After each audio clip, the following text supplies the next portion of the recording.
Hello everyone! Magta-travel po ba kayo soon? Or may kakilala po kayo na magta-travel soon? Guys, pakinggan nyo po itong balita dito sa Canada ha. Dahil sigurado po ako na nangyayari din po ito sa iba't ibang lugar dito sa mundo. Pakinggan nyo po ah.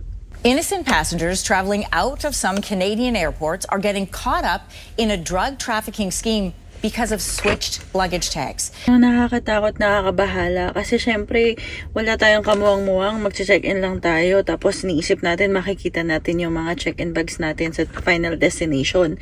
And yet, mapupunta na lang tayo doon and mahuhuli na lang tayo nang wala naman tayong ginagawa. So, ang nangyayari kasi guys, ganito yon. So, di ba pag nag-check-in tayo ng bag, lalagyan ng customer service agents or airline agents yung check-in bag natin ng luggage tag. Yun po yung puting tag na nilalagay sa bag nyo.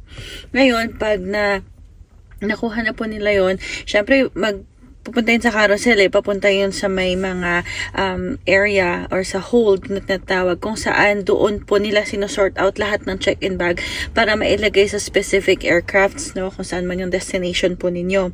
Ngayon, ang nangyayari, may mga area kung saan blind spots po ng camera sa airport and doon po kinukuha yun ng mga baggage handlers and nililipat po nila yung bag tag. Yung bag tag galing sa bag nyo, ilalagay po nila sa isang bag na hindi naman po sa inyo. Ang worst po doon, may laman po yun ng mga pinagbabawal na gamot, droga, or even worse, narcotics. So, syempre, pagdating po ninyo sa final destination ninyo, hindi po ninyo alam, wala po kayong kamuwang-muwang na yung bag ninyo po ay napagdiskitahan na. Hindi man nila pinasok yung bag nyo, pero nagamit po nila yung baggage tag nyo. Mapapansin nyo na lang bakit wala akong bag tag, or mapapansin nyo na lang iba na yung bag tag na nandun sa bag ninyo. Tapos, yung actual bag tag nyo pala guys, nakatag siya sa ibang bag. And yung bag na yun ay pwedeng damputin ng ibang tao. Usually, dahil nga organized crime to, meron silang mga AirTags kung saan pag dumaan yung bag na yun sa kanila ay pwede na nilang i-detect na yun po yung bag at kukunin na lang nila yung basta-basta. So parang walang nangyari po pero kung nabulilyaso man po yun and kung kunwari natiktikan po yun ng customs officers or ng mga police doon sa bansang yun, syempre sinong unang ilolocate nila yung pangalan sa bag tag, which is kung nangyari po na pangalan po ninyo yun, nako guys, kayo po ang madedehado. Kaya always take pictures po para po sigurado po tayo na may proof tayo sa kung ano po ba talaga ang mga dala natin at kung pwede lang din naman, i-take video na rin po ninyo kung ano yung mga laman ng mga check-in bags ninyo. Lalo na po yung karamihan sa atin pagdating po sa airport ay nag-away pa po tayo ng mga bags natin. So binubuksan-buksan pa po natin yung bag natin. So just before you finally seal or close your bag, take a video or take a picture kung ano po ba yung mga laman nun or ano ba yung itsura nun sa loob bago nyo isara or bago nyo i-check-in or bago nyo ipatag. Para naman po at least kahit pa paano kung knock on wood na kayo man po yung napag-initan na tag or na i-involve po kayo sa ganong klase, at least marami po kayong proof kung ano po ba talaga yung gamit ninyo sa hindi ninyo gamit. So, ang suggestion ko lang po guys, anytime and every time po na magta-travel kayo, una, yun nga po yung sinabi natin kanina, always take pictures. Paano po ba natin iti-take ng pictures? Hindi naman picturean mo lang yung isang bag mo, tapos na yun, di ba? Proof ang kailangan guys, proofing. So, una, yung winay natin, yung bag natin, doon mismo sa CSA or doon mismo sa airline counters, kasama yung itsura ng bag natin and yung weight ng bag natin. Ganitong example guys. Pakita ko sa inyo itong bag na to. Nakikita nyo, andyan yung bag ko. Actually, yung katabi akin din yun, yung itim. Parehas na may orange tag, nakikita nyo. May orange na identifier. Sa gilid ng mga yan, meron ding ibang identifier na ako lang at saka yung katravel ko ang may alam. And picturean nyo rin yon. But at the same time, picturean nyo rin kung anong weight ng bag na yon. Okay? Ngayon, pag po, tinag din po yon ng mga airline agents natin, picturean nyo rin po yung tag. Pwede naman po yun Pag magpapa-assist kayo sa agent, picturean nyo rin po yung tag at saka yung pag-push or yung pagpunta ng mga baggage ninyo. Pwede nyo i-video yun. Basta wag nyo lang pong kuhaan yung itsura or yung mismong mukha ng agents natin or airline agents natin. Kasi syempre, consent na po nila yon. Bawal kung bawal, pwede kung pwede. Okay? And kung naman po kayo po ay magsa-self service or dun kayo sa baggage drop-off tapos may mga kiosk, wala po tayong agent doon. Usually may mag-a-assist naman po, pero in case lang po na wala or gusto lang natin na tayo lang mismo gagawa, same thing din po. Meron pong mga weighing scales doon kung saan pwede po makita kung ano yung weight ng bag natin. Okay? And pag na-print na rin po natin yung bag tags natin doon sa kiosk, may 3 parts po yon yung bag tags. Okay? I-educate ko lang po kayo ha. Usually po, may 3 parts po yung bag tag. Yung una, yung mahaba. Yun yung mismong may sticky part kung saan yun yung mismong tinatag ninyo sa mismong check-in bag ninyo. Okay? Yun yung pinaka bag tag mismo. Yun yung may barcode, yun yung may pangalan kayo, yun yung may destination. Yun yung may malaking part. Yung part na yun guys, yun yung mailalagay sa baggage natin or sa check-in bag natin. Yung pangalawang part doon, yun yung dinidikit po ng mga agent or pwede nating idikit sa sarili nating boarding pass. Para po, in case na may chances na mawala po yung bag natin, yun po yung baggage claim tag natin. Yung stub na yun, yung maliit na part din, importante yun. Kaya wag na wag niyo pong wawalain. Usually, dinidikit po nila yun sa likod ng boarding pass natin or binibigay po sa atin in separate. Okay?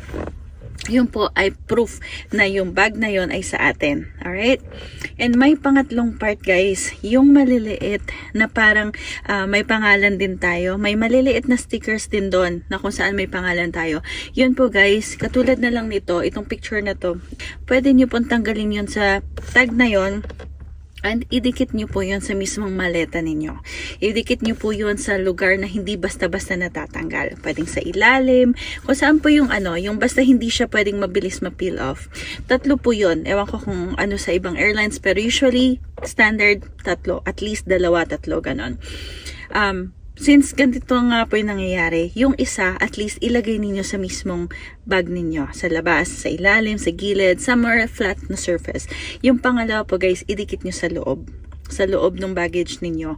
Or anywhere, sa bulsa or whatever. Para at least kahit papaano, meron kayong proof na hindi alam ng mga baggage handlers natin. Kasi kung basta-basta lang nilang hahatakin yung baggage tag natin, tas ilalagay sa ibang bag, at least kung nagkahulihan in the end, may proof tayo na yung mismong baggage tag na meron tayo originally ay meron siyang kaparehas na tag or identifier na nasa loob ng mismong original na bag natin.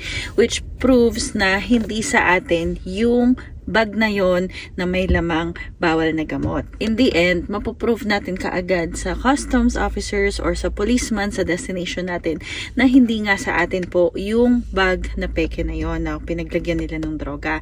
And yung totoong bag natin, ito yung mga labels na meron tayo or ito yung mga identifiers na meron tayo. So parang always think of that na make sure na paano malalaman o maipoprove sa mga immigration officer or sa customs officer or sa police doon na ang bag natin ay bag natin at kung ano man yung sinasabi nilang bag natin dahil lang may baggage tag tayo doon ay hindi sa atin. Okay? So parang be a lawyer, alam mo yung pagalingan na lang mag-prove. Kaya kung OA nasa OA, pero kung kaya niyong picturean, lagyan ng identifier, lagyan ng maraming labels, at least makakasigurado tayo na may proof tayo kung ano talaga yung sa atin. Ano po? Ang next naman po, kung sakali man na meron tayong mga tinatawag na mga AirTags or mga trackers, kung meron din po kayo nun guys or kaya niyong kumuha or bumili ng mga ganon guys, ilagay din po natin yun sa check-in bags natin. Pwede rin naman po yun. At least kahit pa paano, malolocate po natin kung saan ba mismo yung bag natin talaga. Medyo marami na pong gumagawa niyan, kasi nga, ang dami na pong instances, lalo na po dito sa North America na nawawalan ng bag or na may misplace nila yung bag nila. So, ang ginagawa ng ibang pasahero, bumibili na lang po sila ng mga AirTags, ganon, tas nilalagay na lang po sa check-in bag. Para at least kahit pa paano, kung questioning kayo, bag nyo ba to? Hindi, kasi yung bag ko may mga AirTags.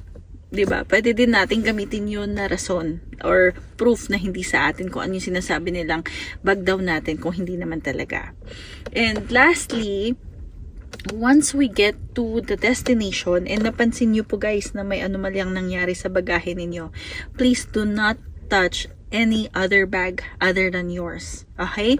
Kung ma-prove nyo na yung bag na yon ay sa inyo talaga, take it, grab it. Tapos, ipakita nyo na lang sa agent, ito yung paano ko chinek-in tong bag na to, ito yung kung paano dumating. Para kung may mga anomalya, at least aware ang airlines. Okay? And also, kung meron man silang sinasabi na, is this your bag? At nakita mo naman na hindi ko naman bag yan eh. Tapos sinasabi nila na yung name dun sa baggage tag is yours. Do not ever touch that bag with your hands or anything na pwede nilang makuha ang fingerprints nyo doon. Kasi guys, pwedeng sabihin mo na or ilaban mo na, sige nga, if you're telling me that that's my bag, can you please make sure that you have my fingerprints in that bag? Pwede rin po yun, diba? Kasi kung talagang pinupush ka nila na sa'yo yun at hindi naman talaga sa'yo yun, then at least ilaban nyo na lang po. Please prove that that's my bag by telling me if I have a fingerprint on that bag. Diba? So, mga ganong logic guys. Gusto ko lang na maging safe kayo. Kaya sana kung magta-travel po kayo soon, always be safe, always be vigilant, always have proof of your items, always lock your items, and at the same time, make sure to locate your items properly. Okay? Have a good identifier, have a good, alam mo yun, yung unique na identifier ng bags ninyo. And be safe, travel wise, and travel happy. Bon voyage, and see you guys in the next vlog.